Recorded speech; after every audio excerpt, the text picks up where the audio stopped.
পাহাড়ের সর্বোচ্চ চূড়ায় মনে হচ্ছে একেবারে পাহাড়ের চূড়ায় অবস্থান করছি। আসলে যারা পাহাড় ভালোবাসেন, পাহাড়ে ভ্রমণ করতে যারা পছন্দ করেন তাদের জন্যই আসলে এই এই ধরনের পাহাড় এবং এই পাহাড়ের যে অনাবিল যে সৌন্দর্য যেগুলো আছে, অনাবিল সেই সৌন্দর্যটুকু উপভোগ করতে পারবেন এইসব এরিয়াতে আসলে। কিন্তু যাদের মধ্যে ভয় কাজ করবে, যাদের দুর্বলতা আছে, অবশ্যই তারা এই পাহাড়কে অ্যাভয়েড করবেন। কারণ পাহাড় মানেই হচ্ছে দুর্গম, পাহাড় মানে আসলে আনন্দ তা নয়। পাহাড় মানেই হচ্ছে এখানে অনেক কষ্টসাধ্য অনেক বিষয় আছে। এই যে আমরা গাড়িতে করে আসছি, মনে হচ্ছিল যে গাড়ি হয়তো বা উপরে উঠছি ঠিক আছে, কিন্তু কিভাবে নামবো সেটা নিয়ে এখন টেনশনে আছি যে নামবো কিভাবে। মানে পাহাড়ের উপরে যখন উঠতেছি তখন শুধু উঠতেছি উঠতেছি, এটা ওঠার কোনো শেষ নেই, মানে শেষ হচ্ছে না। কোথাও কোথাও আহ রাস্তার উপর দিয়ে পানি গড়ায় যাচ্ছে, কোথাও কোথাও পাহাড় ভেঙে পড়ছে, পাহাড়ের উপর কাদা জমে গেছে, গাড়ির চাকা পিচ্ছিল হয়ে গেছে। এটা তো আমরা জাস্ট শুধুমাত্র যে পথটাতে যে দিক দিয়ে আসছি সেটা হচ্ছে রাস্তা ছিল। আর যেখানে রাস্তা নেই, যে দুর্গম, এই যে আপনারা যে দুর্গম যে পাহাড় দেখতে পাচ্ছেন, এইসব পাহাড়ের ভিতরে যদি অনেকে আসে, অনেক দূর দূরান্ত থেকে অনেকে আসে যারা ট্রেকিং করার জন্য আসে, পাহাড় ট্রেকিং এর জন্য যায়।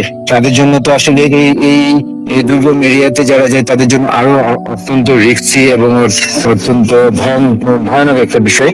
আসলে ভয়ানক না, রোমাঞ্চকর একটা বিষয়। যারা পাহাড় পছন্দ করে তাদের জন্য আসলে রোমাঞ্চকর। আর সবচেয়ে বড় কথা হচ্ছে, আপনি নর্মালি যদি 1 কিলোমিটার হাঁটেন পাহাড়ের জন্য, সেটাকে আপনাকে হিসাব করতে হবে কমপক্ষে 10 কিলোমিটার। কারণ পাহাড় যদিও স্বাভাবিক, কিন্তু আসলে ভ্রমণটা বা ট্রেকিংটা মোটেই কোনো স্বাভাবিক নয়। এটা অনেক কষ্টসাধ্য এবং অনেক কঠিন একটা বিষয়।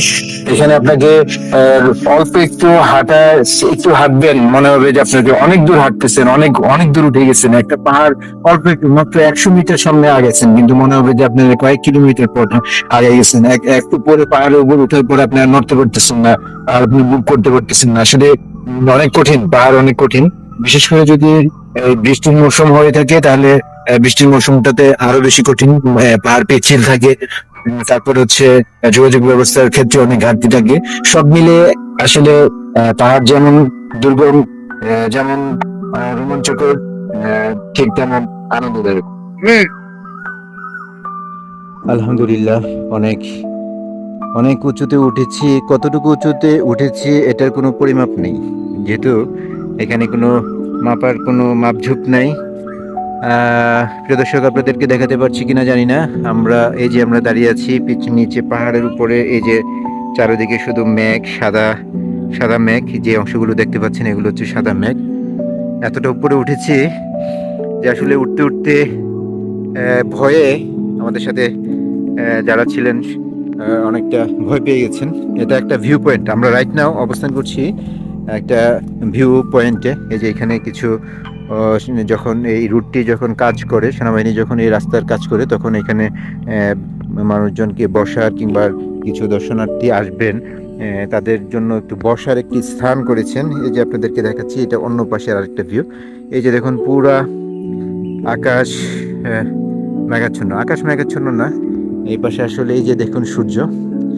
এই যে আপনাদেরকে সূর্য দেখাচ্ছি, এই হচ্ছে সূর্য, আর এই হচ্ছে মেঘ, সাদা মেঘ দেখতে পাচ্ছেন। এটা আবার মনে করার কোনো কারণ নাই যে এটা আসলে মেঘাচ্ছন্ন আকাশ, মেঘাচ্ছন্ন না, এটা আসলে মেঘ।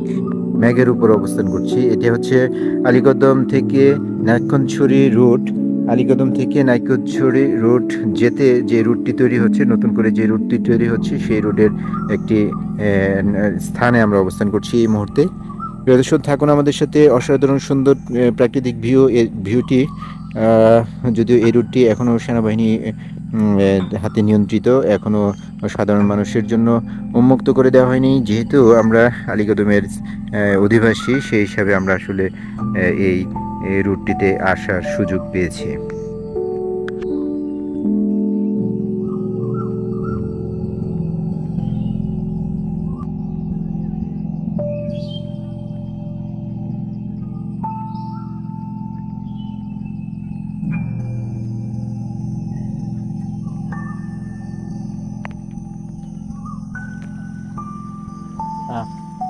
এটাকে এখানে একটা ব্রিজ দেওয়ার দরকার ছিল।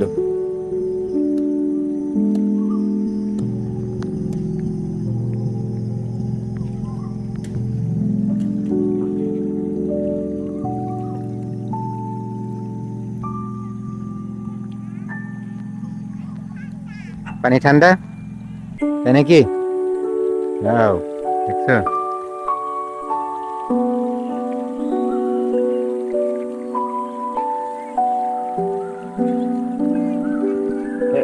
জুতো কোথায় তোমার?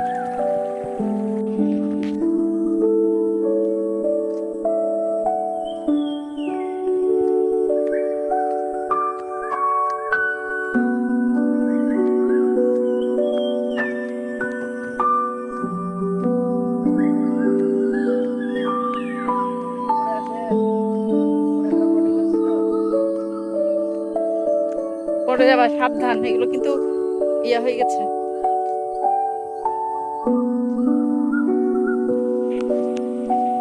সাবধান, না যেও না, দরকার নেই। এদিকে দেখো। পুরা রিক্স হয়ে গেছে, যাওয়া ঠিক হবে না।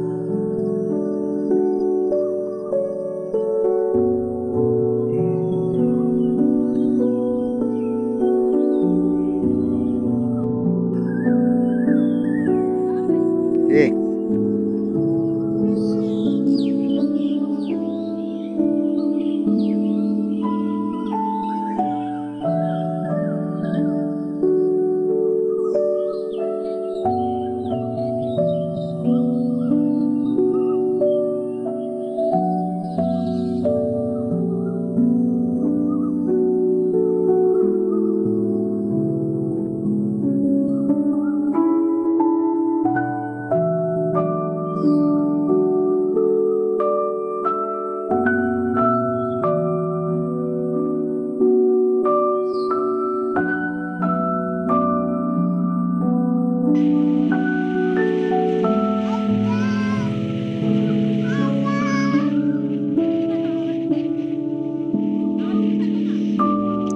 এত কথা